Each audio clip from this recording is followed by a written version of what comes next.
कहता है, बंदरो खून पी लो मेरा। श्री राम जानकी बैठे हैं मेरे सीने में। तेरी बंदर भग जा भाई, भग जा। चलो तो भाई सारा ना राम राम मेरी। और भैया देखो रक्षाबंधन की अभी गई है, ढेर सारी बधाइयाँ। सारी सभी जो भी लगाना सही सही लगा लो यार, ऐसे कोई शब्द पकड़ने लग गए तो हो लिया काम हमारा। तो भाई देखो ये वाली बात है, ये सबके घरों में होती है, जिसे हम कहते हैं माँ। एक भाई साहब भगवान ने ना बहुत ही फुर्सत से बनाई है वो, मतलब इतनी सारी बातें हैं, मैं कहाँ तक बताऊँ। अब थोड़ी सी बताऊँगा गिनी चुनी। तो भैया मेरी माँ है, सबके लिए जो थोड़े से पढ़े लिखे होते हैं ना, ज़्यादा मॉडर्न होते हैं, उनके लिए होती हैं मॉम, माँ, माते। हम जैसों के लिए मम्मी, माँ, अरी, बिर, घंटीलाल, बुढ़िया। तो भाई ये अपना होता है, सबका अलग अलग होता है। देखो सबका अपने बुलाने के तरीके हैं। तो भाई हमारे यहाँ तो ऐसा है। तो भैया ये वाली बात है, खास बात है। तो पता मोहल्ले के बाल को इतने हराम है, सालों के चप्पल फेर दूँ, उन्होंने ना वीडियो मेरी माँ को दिखा दी। और भैया उस दिन हमारी खिड़कियों पे ऐसे आ गए, ऐसे खिड़कियों पे उन्होंने मम्मी को वीडियो दिखाई। मम्मी थोड़ी सी भड़की, गालियाँ वालियाँ दे रखी थी पहले, यूं हो गए। और मैं उन्हें देख रहा हूँ, वो खिड़की पे है। मेरे मन में से आवाज आई, आ गए सालों मेरी मौत का तमाशा देखने आ गए। तो भाई मेरे मन में तो ये हो रहा था, पर ऐसा कुछ नहीं हुआ। मैंने अपनी माँ को जब भी बताया, मैंने कहा मम्मी इस काम के मिलते हैं पैसे। मेरी मम्मी हैं वो दिन है। उससे पहले मैंने अपनी माँ को वीडियो नहीं दिखाई थी। उस दिन के बाद से मैं और मेरी माँ वीडियो साथ देखते हैं। तो ये होती है हमारी माँ। तो भैया मम्मी का असर ऐसा ही होता है, मम्मी ने वीडियो देख ली। तो भाई अभी ना मैं मोहल्ले के बच्चों के साथ, अभी मोहल्ले के बच्चे बहुत रहा, मोहल्ले के बच्चों के साथ यहाँ दुक्कम दुक्का खेलने लगा कॉलोनी में। तो भाई हम रोज को दुक्कम दुक्का खेलते हैं, बढ़िया मज़ा आ रहा। तो मेरी मम्मी छूटते ही, शर्म नहीं आ रही तुझे, बालक रह रहा तू, इनके साथ दुक्कम दुक्का खेल रहा है, बड़ा हो जा थोड़ा सा। तेरे बच्चों के, तेरे साथ के लौटों के ना ब्याह हो गए, बालक हो गए। हंसी छूटी। मैंने कहा मम्मी उनके माँ बाप ने सही टाइम पे डिसीजन ले लिया, उनके ब्याह हो गए, तुम मेरा करवाओ। तो मेरी माँ कह रही थी बड़ा हो जा बड़ा हो जा। मैंने मुँह रख ली, पहली बार रखी। बताइएगा कैसी लग रही है कमेंट में, ठीक है। तो भाई माँ का तो प्यार अपना वही होता है। एक इनका अत्याचार भाई साहब, ऐसे इमोशनल अत्याचार, भाई ऐसे ऐसे भाले फेंक के मारती है ना, कलेजा फट जाता है, आंसू निकलते हैं। मैं मम्मी से, मैंने कहा मम्मी इतनी दुखी मत हो। कहने लगी तुझे इतने से इतना बड़ा किया, देख मेरे सूट फट रहे, इन्हें पैर पैर के तुझे पाला, सोचा था तेरी नौकरी लगेगी, कुछ शौक पूरे करूँगा। मैं कहा बाप की 40-50 हज़ार रुपये महीने की तनख्वाह डकार रही हो तुम, तुम्हारे उसमें शौक पूरे नहीं हो रहे, मेरे 20-22 में कर लोगी। तो भाई मुझे उस दिन बहुत दुख हुआ। मैंने कहा भाई अब पढ़ना पड़ेगा, नौकरी लगवानी पड़ेगी, या यूट्यूब वालों से कहना पड़ेगा भाई सब्सक्राइबर बढ़वा दो, पैसे वैसे आएंगे मम्मी के सूट बनवाने। फिर उसी दिन ना शाम को पड़ोस की आंटी आ गई हमारी, पड़ोस की आंटी आई। मम्मी ने जो अपना बक्सा खोला, भाई साहब 56 सूट काटे और 76 साड़ी।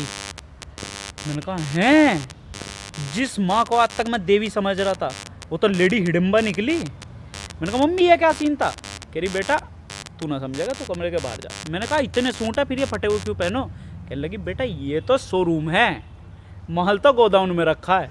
मैंने कहा मम्मी गोदाउन शोरूम में तो बढ़िया लगाना चाहिए ना, तो जब भी तो गोदाउन में लोग लेने आएंगे। कहने लगी बेटा ना, औरतों के मामले में ये फैक्टर अलग है, औरतों में जितना शोरूम में सड़ा हुआ होगा उतना ही तो तेरा बाप नया दिलवाएगा।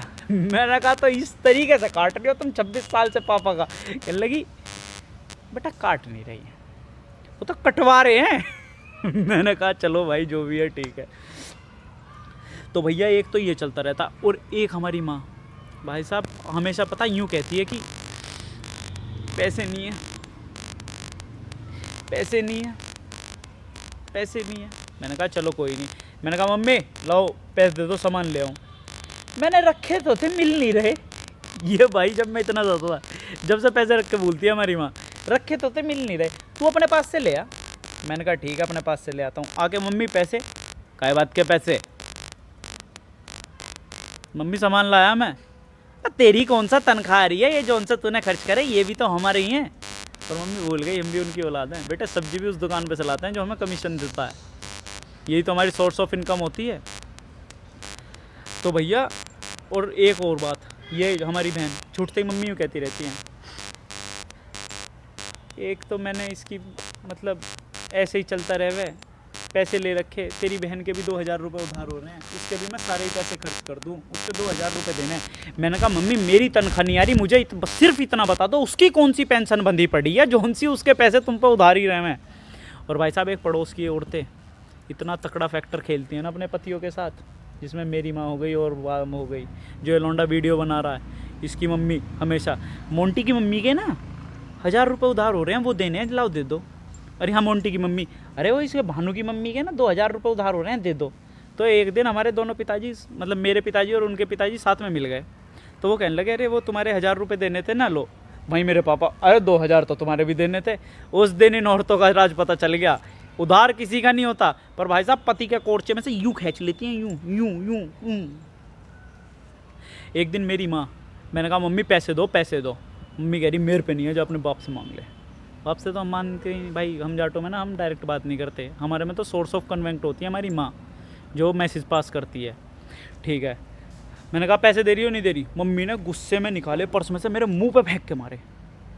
जी तो मेरा बहुत करा उठा लूँ, पर मैंने उठाए नहीं, उठाने की एक वजह थी। मैंने कहा जितना प्यार मेरे से ज़्यादा प्यार जो ये है ना पैसों को करती है, और जो मैंने पैसे उठा लिए, घर में एक हार्ट अटैक का मरीज़ था, दूसरा साथ हो जाएगा, इस वजह से पैसे नहीं उठा सकते थे।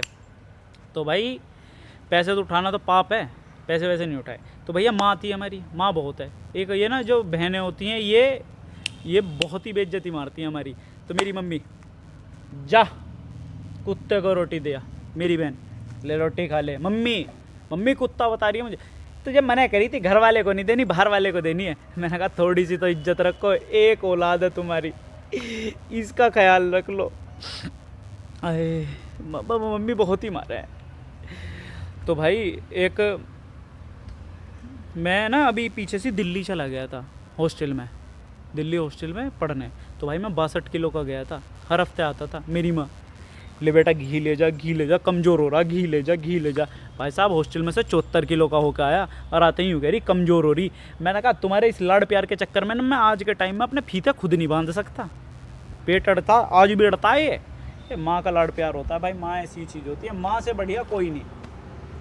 मेरी मम्मी छूटते ही कि क्या नाम है तू एक बात बता। मैंने कहा पूछो। कहाँ है? मैंने कहा मम्मी दिल्ली। अच्छा, 1-2-4 घंटे बाद कहाँ है? मैंने कहा दिल्ली। 15 मिनट बाद फ़ोन करा, कहाँ है तू? मैंने कहा मम्मी दिल्ली। 15 मिनट में कौन सा हवाई जहाज दे रखा जो मैं उड़ के आ जाऊँगा? कहने लगी अच्छा। एक माँ की चिंता, भाई साहब दिल्ली में ना यहाँ वो कर्फ्यू लग गया था जब मैं दिल्ली में था। बेटा कर्फ्यू लग गया, घर के बाहर मत जाइयो। मैंने कहा मम्मी ठीक है। बेटा दिल्ली में ना कर्फ्यू लग गया, घर के बाहर मत जाइयो। मैंने कहा मम्मी वो दूसरे इलाके में लगा, मैं दूसरी जगह रहता हूँ। ठीक है। भाई साहब यहाँ जयपुर में वो हो गया था, दंगे फसाद हो गए थे, आदमी मर गए। मम्मी छूटते ही, बेटा जयपुर में ना दंगे फसाद हो रहे हैं, बाहर मत जाइयो। मैंने कहा मम्मी मैं दिल्ली में रहता हूँ। कह रही तेरे जैसी कंजर औलाद का नहीं पता, बिन बताया कहीं भी जा सकता तू। मैंने कहा मम्मी ठीक है चलो। एक हमारी माँ को हम पे यकीन इतना होता है, हम जैसी चिरांद लोंडों पे छूटते ही, तेरे जैसे बच्चे ना बहुत जीना आराम कर रखा है हमारा। मैंने कहा क्या हो गया?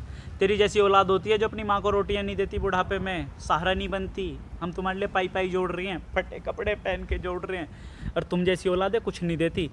अब भाई मेरी माँ को मेरे पे इतना यकीन है, कभी कभी मैं सोचता हूँ, मैंने कहा अगर मैंने इनका ये वाला यकीन तोड़ दिया तो भाई ये तो जीते जीते चली जाएंगी। तो ये हम काम करना नहीं चाहते हम लोंडे, ये हमारी माएँ करवाती हैं। तो भाई अब मेरी माँ कहने लगी थी तेरे साथ वालों की शादी हो रही है, बच्चे हो रही हैं, तू अब तक घर पड़ा है, यहीं कुछ करता ना धरता। मैंने कहा मम्मी चलो कुछ करना पड़ेगा, कर लिया। तो भाई अब मेरी मम्मी जो है, अब मुझे कुछ तो करना था, मैं अपना छोटा मोटा ऐसे वैसे काम करने लगा। मेरी माँ, मैंने कहा मम्मी एक बात बताओ, तुम कितने साल की थी जब शादी हुई? 20। मैंने कहा पापा कितने के थे? 23। मैंने कहा 22-23 का तो मैं भी हो रहा हूँ, मेरी भी सोच लो, अपनी तो कर ली जल्दी। अब यूँ कह रही तेरी नहीं। मेरी मम्मी छुटते, तू एक बात सच सच बताएगा? मैंने कहा हाँ जी बताऊँगा, पूछो। कहने लगी एक बात बता, तेरी कोई गर्लफ्रेंड है? मैं चुप, हैं जाटो की माँ ऐसा सवाल? मैंने कहा बहुत पाप है। कहने लगी सच सच बता, है नहीं? मैंने कहा नहीं है। कहियो मेरी कसम। मैंने कहा नहीं है ना, वैसा सच में नहीं है। कोई तुम्हारी नज़रों में हो ना ठीक सी लोंड, या जिंदा या मुर्दा, कमेंट में नाम वाम दे देना, नंबर मांग लेना, मैं दे दूँगा। हाँ। तो मैंने कहा मम्मी ऐसा सवाल पूछ रही है, यकीन सा नहीं हुआ? मैं छूटते ही भाई साहब मैंने पता करा, मैंने कहा कभी मेरे बाबा से गलती हो गई हो, जाटों के नाम पे कोई और बहू ले आए हो। मैं गया अपने नाना के, मैंने अपने नाना के गोत्र तक चेक करवा दिए पंडितों पे। मैंने कहा जाटी हैं ये, जाटी हैं। मैंने कहा फिर ये पंजाबी वाला कल्चर कहाँ से लाई है मेरी माँ, खुली पूछ रही है गर्लफ्रेंड की। फिर बाद में पता चला मम्मी के पड़ोसी पंजाबी थे, इस वजह से मम्मी मॉडर्न है। मैंने कहा मम्मी नहीं है मेरी गर्लफ्रेंड। कहने लगी पक्का? मैंने कहा हाँ पक्का। तो भाई साहब उस दिन मेरी माँ को सबसे ज़्यादा खुशी और मुझे सबसे ज़्यादा दुख हुआ था। मेरी माँ तो खुशी में पागल हुई, कहने लगी वाह लौंडे की गर्लफ्रेंड नहीं है, अब भी सत्ता मेरे हाथ में है, अपनी मर्जी की बहू लाऊंगी। मैंने कहा चलो भाई ठीक है। मैं अपने छुटते ही मैंने कहा मम्मी ऐसा करो बुलेट दिलवा दो। कह रही पापा से मांग ले जाके। मैंने कहा पापा से कहाँ मांगूँ, आप ही दिलवा दो। कहने लगी मैं तेरी तरफ हूँ चल। मैं पहुँच गया, मैंने कहा पिताजी बुलेट दिलवा दो। पिताजी नहीं नहीं नहीं। मैंने कहा पापा एक मोटरसाइकिल है इसे दे दो, दूसरी ले लो, दोनों चला लिया करेंगे गाड़ी वाड़ी से, कभी आप चले गए कभी मैं चला गया, बुलेट तो चाहिए। कहने लगे ठीक है। बापू मान गया। मेरी मम्मी छुटते ही कोई ज़रूरत नहीं है दिलवाने की। मैंने कहा ये पलटू औरत अब तक मेरी साइड खड़ी थी, अब बाप के साइड हो गई। कहने लगी कोई ज़रूरत नहीं है। वैसे कितने की आएगी? मैंने कहा 1.5 लाख की। पापा कह रहे हाँ चलो कोई ज़रूरत नहीं है। मैंने कहा पापा रुको ज़रूरत है। मैंने कहा ले लो। फिर मम्मी बाद में कहती है चलो ले ही लो। पापा कह रहे हैं अभी तक मेरी साइड थी अब इसकी तरफ। मैंने कहा पिताजी तुम्हारा 25 साल से कट रहा है, तुम्हें जब पता नहीं चला, इस बार का क्यों पता लगवा रहे हो। ठीक है थारी मारी राम राम, ओके बाय।